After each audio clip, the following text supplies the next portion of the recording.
Hello students. तो अब तक आप लोगों ने बॉयस लॉ, चार्ल्स लॉ और एब्सोल्यूट जीरो टेम्परेचर लर्न कर लिया होगा। आज हम लोग यहाँ पर सीखने जा रहे हैं जिसके अंदर गैल्यूसेक लॉ जो है which is pressure temperature relationship, बराबर है, वो सीखेंगे। यहाँ पर एग्जाम्पल के बेसिस पे ये जो फिगर मैंने आपको दिखाई है, उसके अलावा आप लोगों ने रूटीन लाइफ में भी कुछ ऑब्जर्वेशंस किए होंगे। जैसे कि अगर मैं एक सिंपल सा ऑब्जर्वेशन बताऊं तो आप अपने घर पे भी एक प्रैक्टिकल कर सकते हैं। आपको करना क्या है कि एक खाली बॉटल लेनी है प्लास्टिक की, उसको आपको गर्म पानी के अंदर थोड़ी देर के लिए डुबो कर रखना है।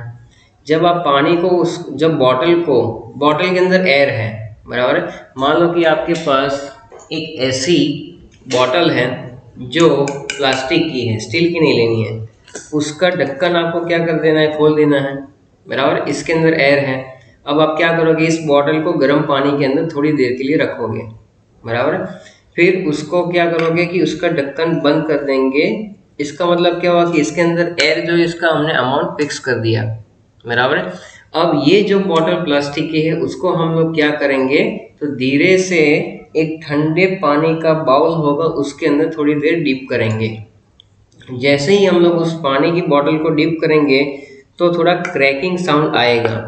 वो बेसिकली प्रेशर की वजह से आता है और टेम्परेचर डिफरेंस की वजह से आता है। पहले टेम्परेचर कैसा था, गर्म था। अब आपने क्या कर दिया कि टेम्परेचर जो है वो डिक्रीज कर दिया क्योंकि ठंडे में ले गए आपको। तो बॉटल के अंदर थोड़ा सा जो एयर का सर्कुलेशन होगा, टेम्परेचर डिक्रीज करने से प्रेशर डिक्रीज होता है बेटा।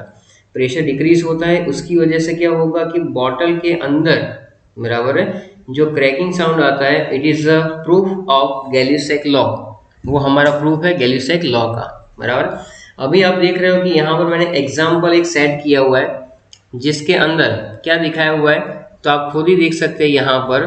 हाँ, कि टेम्परेचर जब 200 केल्विन है तब आपका प्रेशर जो है 1 बार है। यहाँ पर टेम्परेचर कैसा है बेटा, कम टेम्परेचर दिख रहा है आपको। तो यहाँ पर वो जो वॉल्यूम ऑफ द गैस है, बराबर, इसका जो प्रेशर है, वॉल्यूम तो हमें फिक्स कर दिया हुआ है। इससे ज्यादा देखो दोनों कंटेनर का वॉल्यूम कैसा है, फिक्स है। दूसरी बात, मोल हमने फिक्स कर दिया। तो यहाँ पर जितने भी आपको गैसियस पार्टिकल्स दिख रहे हैं वो भी आप देखो 1 2 3 4 5 6, यहाँ पर भी 6 ही पार्टिकल्स दिख रहे हैं।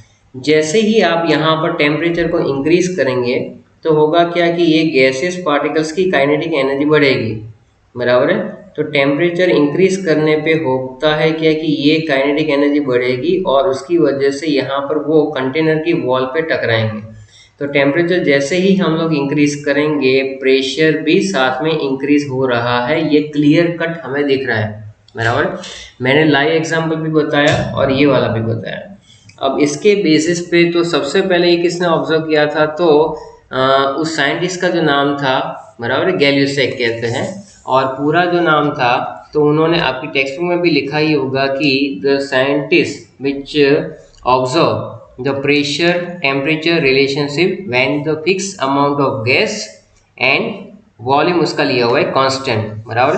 तो ये जो मैथमेटिकल एक्सप्रेशन जो दिया था, बराबर है, वो जोसेफ गैल्यूसेक ने दिया था बेटा।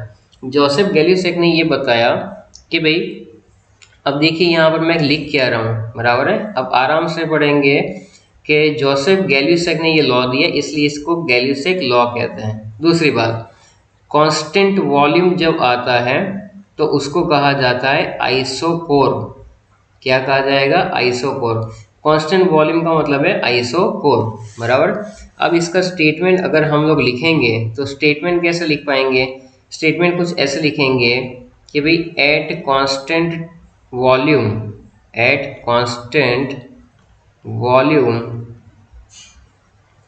The pressure of fixed amount of gas, pressure of fixed amount of gas is directly proportional to absolute temperature, बराबर। क्या लिखूंगा मैं, एब्सोल्यूट टेम्परेचर। कई जगह पर केल्विन टेम्परेचर लिखते हैं, कई जगह पर नहीं लिखते हैं, लेकिन एब्सोल्यूट टेम्परेचर लिख सकते हैं जो केल्विन टेम्परेचर ही है। तो इसका मैथमेटिकल एक्सप्रेशन जो है वो कैसे लिखेंगे हम लोग मैथमेटिकल एक्सप्रेशन, मैं यहाँ पर थोड़ी जगह है वहाँ पर आपको दिखा रहा हूँ, क्योंकि इसके नीचे हम लोगों ने एक और फिगर बनाई हुई है। चलो कोई बात नहीं। Pressure is directly proportional to temperature when constant volume will be there and N will be also constant, यानी कांस्टेंट दो चीजें रखनी है, वॉल्यूम और फिक्स अमाउंट ऑफ गैस। अब हम लोग क्या करेंगे कि अब हम लोग इसको अगर इंटरप्रेट करेंगे तो P इज इक्वल टू के इंटू टी आएगा, बराबर है। और मैं अगर इसको लिखूँ तो P by T is equal to रहेगा K, यानी कि कांस्टेंट। P बाई टी यहाँ पर क्या रहेगा बेटा, P बाई टी जो है P by T students it is constant रहेगा, बराबर है। तो ये वाला एग्जाम्पल जो है उसमें P बाई टी तो कांस्टेंट रहना चाहिए। तो तुम्हें यहाँ पर मैंने जो फिगर में दिखाया हुआ है उसमें आप ऑब्जर्व कीजिए कि P बाई टी के सही में कांस्टेंट है या नहीं है, बराबर। So on the basis of that you can identify कि रिलेशन जो है वो सही है कि नहीं है। अब आप ज़रा आराम से देखेंगे तो आपको क्लियर आइडिया आएगा, बराबर है, कि ये जो चीज़ें है वो कांस्टेंट है या तो नहीं है, बराबर। तो मैं यहाँ पर आपको स्क्रॉल करके दिखा रहा हूँ जिसमें आपको क्लियर आइडिया आएगा कि वेदर इट इज़ कांस्टेंट और नॉट। चलिए, तो सबसे पहली बात है कि भाई इफ P1 एंड T1 और T1 जो है वो इनिशियल प्रेशर यहाँ पर P1 का कितना है तो 1 एटमॉस्फेयर पहली फिगर में, और टेम्परेचर T1 जो है वो कितना है 200 केल्विन। अगर हम लोग इसका रेशियो निकालते हैं P1 अपॉन T1 तो इट मे बी 1 अपॉन 200, बराबर ये आ रहा है P1 अपॉन T1। अगर हमारे पास फाइनल प्रेशर P2 और उसकी वैल्यू है 2 एटमॉस्फेयर और उस वक्त टेम्परेचर जो है वो कितना है 400 केल्विन, तब यहाँ पर P2 बाई T2 जो है वो कितना आ रहा है 2 upon 400 which is again 1 upon 200। तो ये दोनों जो है P1 upon T1 is equal to P2 upon T2, ये आया कांस्टेंट, बराबर है। आप देख रहे हैं यहाँ पर भी 1 अपॉन 200 आ रहा है, यहाँ पर भी 1 अपॉन 200 आ रहा है। तो इस तरह से हमने प्रूव कर दिया कि ये जो रिलेशन है वो कोई भी न्यूमेरिकल्स के अंदर हम लोग यूटिलाइज कर सकते हैं, और यही गैली-सेक का लॉ है, बराबर। अब हम लोग क्या करेंगे कि एक ग्राफिकल रिप्रेजेंटेशन भी देखेंगे। अगर छोटा सा ग्राफ अगर मैं आपको यहाँ पर दिखा दूँ तो ये ग्राफ आपकी टेक्स्ट बुक में भी दिया हुआ है, बराबर। तो आप देख सकते हैं कि प्रेशर और टेम्परेचर का जो ग्राफ है एक कांस्टेंट, एक ही ग्राफ अगर आप ऑब्जर्व करो कि V1 पे ही अगर हमें देखना है, बाकी सारी लाइनें अगर हम लोग ऑब्जर्व नहीं भी करते हैं तो it will be straight line. ये लाइन कैसी जा रही है, it will be straight line. इसका सीधा सा मतलब है कि कांस्टेंट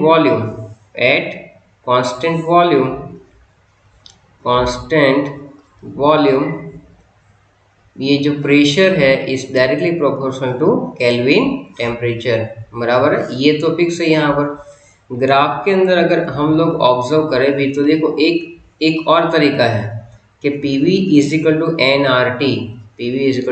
NRT, बराबर है। अब आपको अगर ये V1 lesson V2 lesson V3 lesson V4 अगर ऑब्जर्व करना भी है तो आप या तो प्रेशर को कांस्टेंट कर दो या तो इस टेम्परेचर को कांस्टेंट कर दो, बराबर है। अगर मैं यहाँ पर एक लाइन ड्रॉ करता हूँ तो उसके अकॉर्डिंग टेम्परेचर क्या क्या मिल रहा है, लेकिन हमें वॉल्यूम का जो है वो निकालना है।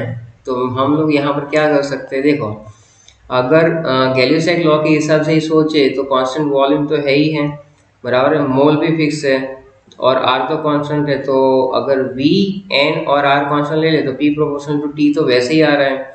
लेकिन अगर ग्राफिकल रिप्रेजेंटेशन को प्रूव करना है बेटा, और मैं अगर यहाँ पर ले लेता हूँ एक चीज़ कि भाई ये टेम्परेचर मैंने कांस्टेंट कर दिया, अगर से इस इक्वेशन में मैंने टेम्परेचर कांस्टेंट कर दिया इफ T इज कांस्टेंट, बराबर है, तो PV is equal to K आ जाएगा। इसका मतलब P inversely proportional to K V होगा, बराबर है। ये इस ग्राफ से प्रूव होना चाहिए, तो होगा। अब देखिए यहाँ पर ये जो है उसके अकॉर्डेंस में यहाँ पर जो लाइन आएगी वो कौन सी आएगी, P1, बराबर है। यहाँ प्रेशर सबसे ज़्यादा है बराबर है, और वॉल्यूम सबसे कम है। तो हो गया ना कि P1 पॉइंट पर प्रेशर सबसे ज़्यादा और V1 की वैल्यू सबसे कम आ रही है।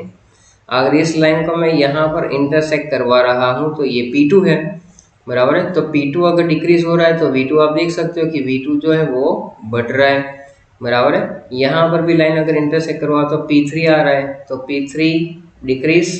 तो इन शॉर्ट P और V का रिलेशन कैसे हो जाता है, तो एट कांस्टेंट यहाँ पर जो इंटरप्रिटेशन है वो ऐसा है कि V1 less than V2 less than V3 less than V4, बराबर है। अगर V1 सबसे कम है तो P1 सबसे ज़्यादा है। इस तरह से हम लोग इस ग्राफ को इंटरप्रेट कर सकते हैं प्रेशर वर्सेस टेम्परेचर को, बराबर। नेक्स्ट हमारे पास एक नया लॉ आता है जिसको हम लोग कहते हैं एवोगैड्रो लॉ। एवोगैड्रो लॉ जो है वो किस चीज़ का है, it is volume and amount relationship. अब देखो यहाँ पर कंटेंट पहले से लिखा हुआ है क्योंकि ये सिंपल लैंग्वेज में आपको समझ में आ जाए और आप इसके साथ रिलेट भी कर पाओ, बराबर। अब मान लो कि यहाँ पर इक्वल वॉल्यूम के कंटेनर हैं, बराबर है, of all the gases under same condition of temperature and pressure contain equal number of molecules.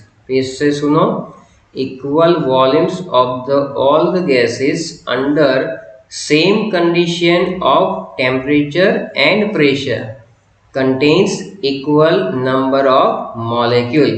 यानी T कांस्टेंट, बराबर है, P constant, T constant, P constant. तो वॉल्यूम जो है volume of the gas depends upon on the number of molecules, यानी कि मोल के साथ ही वो रिलेट करेगा। अगर आप आइडियल गैस इक्वेशन लेते हो कि PV is equal to nRT, R तो वैसे ही कांस्टेंट है, अगर आपने टेम्परेचर को कांस्टेंट कर दिया, R कांस्टेंट है, बराबर है, प्रेशर को कांस्टेंट कर दिया तो V, और सीधा रिलेशन कौन आ जाता है, volume of the gas and मोल। अगर यहाँ से भी तुम्हें थोड़ा सा डिफिकल्ट लग रहा है तो बहुत ही ईजी है बेटा। आप देख सकते हो यहाँ पर मैंने एक कंटेनर लिया हुआ जिसका वॉल्यूम है 1 लीटर, उसके अंदर नंबर ऑफ मोल्स कितने हैं, 1 मोल है। जैसे ही वॉल्यूम 2 लीटर हो रहा है तो उसमें नंबर ऑफ मोल्स भी कितना आ रहा है, 2 मोल्स आ रहा है। तो on the basis of that we can say that, हम लोग यहाँ पर बता सकते हैं कि किसका किसका रिलेशन एस्टेब्लिश हो रहा है। So that is basically volume and number of molecules. तो मोल बोल दो, बराबर, वॉल्यूम का रिलेशन सीधा मोल के साथ है। तो V is equal to K into N, where K is the proportionality constant, proportionality constant, बराबर है। एन तो हमें मालूम ही है, मोल है। तो अब हम लोग उसको अगर अच्छे से देखेंगे तो क्या होता है कि भाई एज 1 मोल, यहाँ से ये लाइनें ध्यान से लिखना और पढ़ना, as 1 mole of any gas contains Na molecules. हमें मालूम है कि 1 मोल का मतलब क्या होता है, 1 मोल का मतलब है Na molecules. Number of molecules mole concept में कैसे फाइंड करते थे, number of molecules is equal to mole into Na, बराबर। तो एज 1 मोल ऑफ गैस, कोई भी गैस का 1 मोल होता है, इसका मतलब रहता है कि Na of molecules. This means that 1 mole of each gas at the same temperature and pressure should have the same volume। तो ये इसका एकदम सिंपलेस्ट इंटरप्रिटेशन है, बराबर है। वीडियो को आप पूरा देखना तो ही मजा आएगा। Molar volume of gas under different condition of temperature and pressure. अब मान लो कि मैं आपको बता रहा हूँ कि आपका जो फ्रेंड है वो यहाँ इंडिया में प्रैक्टिकल कर रहा है और आप जो है कहीं पर दूसरे कंट्री में प्रैक्टिकल कर रहे हैं। तो वहाँ का टेम्परेचर और प्रेशर और यहाँ का टेम्परेचर और प्रेशर अगर वेरी हुआ तो आपके रिजल्ट के अंदर भी वेरिएशन आएगा और आप जो है वो रिजल्ट्स को कंपेयर नहीं कर पाएंगे। अगर आपको रिजल्ट कंपेयर करने हैं तो स्टैंडर्ड टेम्परेचर और प्रेशर लेना पड़ेगा। STP ऐसी इंपॉर्टेंट टर्म है कि स्टैंडर्ड टेम्परेचर और प्रेशर किस तरह से आता है। तो आप देखेंगे यहाँ पर कि STP का मतलब क्या होता है, स्टैंडर्ड टेम्परेचर एंड प्रेशर। तो यहाँ पर स्टैंडर्ड टेम्परेचर कौन सा लिया जाता है, फ्रीजिंग टेम्परेचर ऑफ वाटर यानी कि 0 डिग्री सेल्सियस और 273 kelvin, that is the standard temperature. Now if you talk about the standard pressure is basically 1 atmosphere under this condition, यानी कि जब टेम्परेचर तुम्हारा 273 केल्विन हो और 1 एटमॉस्फेयर हो, उस कंडीशन पे 1 मोल ऑफ गैस ऑक्यूपाई करता है वॉल्यूम ऑफ 22.4 लीटर।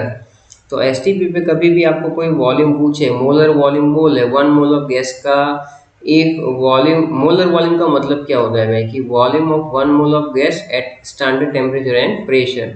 तो हमेशा से वो रहेगा आपके दिमाग में 22.7 लीटर, ये बिठा कर रखो, बराबर है। और एक बात हमने पढ़ी थी कि भाई बार और एटमॉस्फेयर में थोड़ा सा डिफरेंस रहता है। बार और एटमॉस्फेयर एग्जैक्ट भी ले सकते हो, but bar is slightly less than atmosphere. Why? Because 1 bar is equal to 0.987 atmosphere.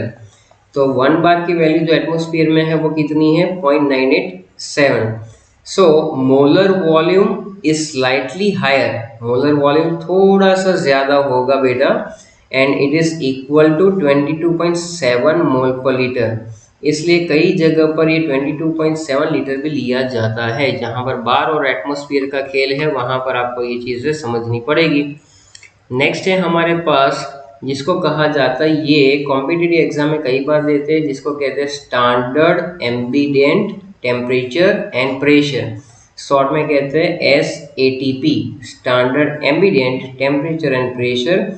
ये यूज होता है साइंटिफिक कैलकुलेशंस के अंदर। इसका मतलब ये रहता है कि एम्बिडेंट का मतलब क्या कि 298.15 केल्विन टेम्परेचर रहता है यानी रूम टेम्परेचर, और 1 बार प्रेशर यानी कि 10 to power 5 pascal, which is atmosphere at sea level. हमारा एटमॉस्फेयर भी है सी लेवल पे। वो under this condition molar volume of ideal gas जो है वो 24.789 लीटर मिलता है हमें। तो ये वॉल्यूम भी आपके दिमाग में फिक्स होना चाहिए, बराबर। फिर हमारी एनसीईआरटी में आगे आता है कि volume of the gas is directly proportional. ये जो अभी लॉ पढ़ा वो क्या था? Volume is directly proportional to small n, n यानी मोल। मोल का मतलब होता है given mass upon molar mass. तो given mass upon molar mass है। अगर मैं इसको रिमूव कर दूं, एन की वैल्यू यहाँ पर अगर हम लोग पुट अप करते हैं तो ये बन जाएगा V is equal to K into M upon capital M, जहाँ पर कैपिटल एम क्या है? मोलर मास है। कैपिटल एम को अगर मैं सब्जेक्ट बना लेता हूँ तो it will be K into M by V, बराबर। We know that density is equal to mass by volume, बराबर। तो मास बाय वॉल्यूम की जगह पर क्या लिख सकते हैं? डेंसिटी लिख सकते हैं। तो capital M which is molar mass is equal to K into D।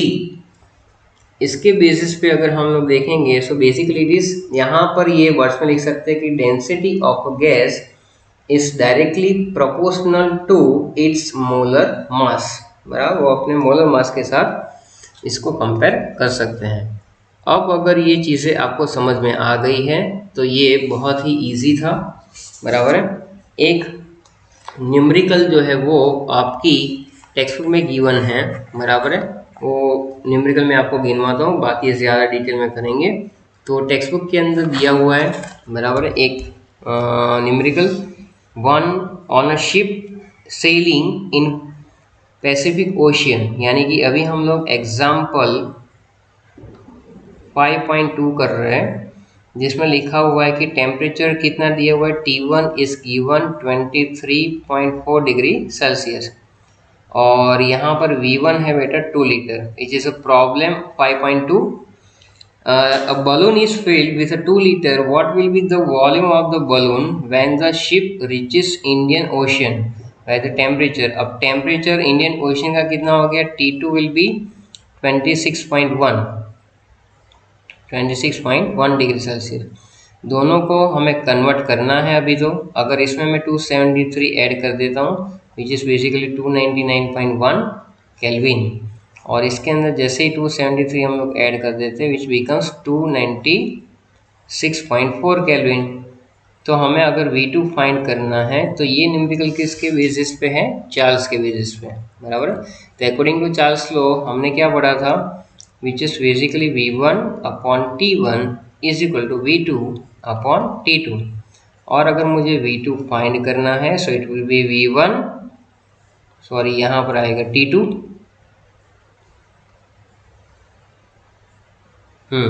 यहाँ पर आएगा T2।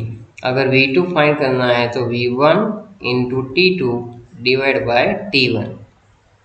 V1 हमारे पास है 2 लीटर, T2 है हमारे पास 299.1 अप्रोक्सीमेटली 300 केल्विन और ये है 296.4।